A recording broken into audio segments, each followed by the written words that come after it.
Well, her book is called Unbroken, A Story of Survival, and as you saw earlier, Beverley joins us now. It's so nice to see you, and thank you for coming on, because it's very brave of you to talk so candidly about what's been a horrendous year for you. Thank you. And let's go back to this time last year, or the beginning of last year, because you were juggling such difficult events in your life. I know that in terms of family... Yes, my life has never been boring. No, that's for sure. Certainly, you wouldn't describe it like that. Your mother, unfortunately, was suffering from Alzheimer's. I know your son had developed a problem with alcohol, and you yourself were juggling ridiculously long days, working at Corrie, but trying to keep your pub business alive, and you're basically working yourself into the ground. That's where it all began, is it?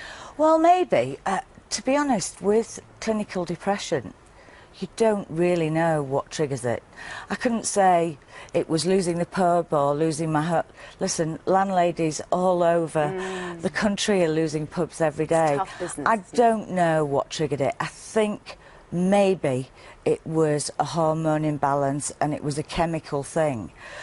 But you don't have any choice. You just get on with it, don't you? And I worked with it for so long, and then my body just went on shutdown. And that was on, typically, ironically, Friday the 13th. I know. The day before Valentine's Day. And you describe in your book that you'd had enough, and you were in your dressing room on the Corrie set in floods of tears, and the nurse came to find you, and the next day... After I'd done my scenes, yeah, I you're filmed brilliant. all day. Yeah, absolutely. Yeah. Liz you would never know there was a problem with you, but underneath you were very, very upset.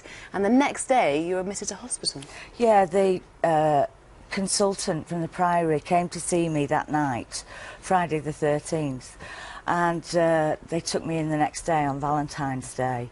And I didn't eat, I was unaware really. It's a very hazy, foggy time. But I was exactly 4 months away from work. I had ECT. So I Which is what? Just describe that procedure to us. Electroconvulsive therapy. And what happens there? They give you a general anaesthetic now. And it's a last resort for clinical depression, and usually you have between 4 and 6 sessions, and I had 12. I had 12 general anaesthetics in 6 weeks.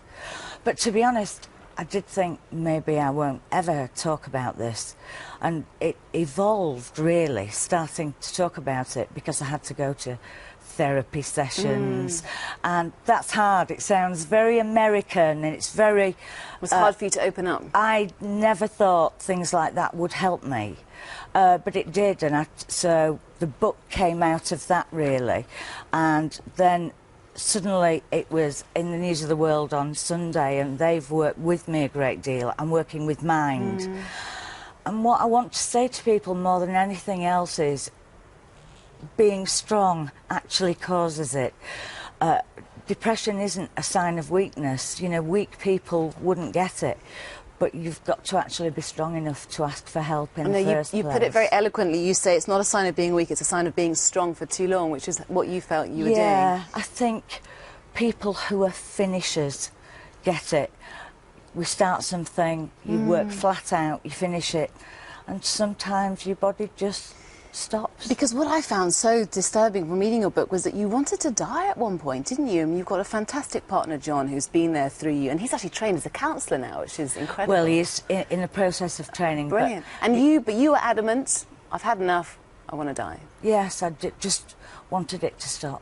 And he had to tell the nurses to take, even the light bulbs out of your room, so you couldn't slash your wrists. Yeah, apparently I was rambling, and I did have suicidal thoughts, because that's what I wanted to happen. Well, the good news is the electroconvulsive therapy, which is controversial, isn't it, because it does involve a bit of memory loss. Did you suffer from that at all?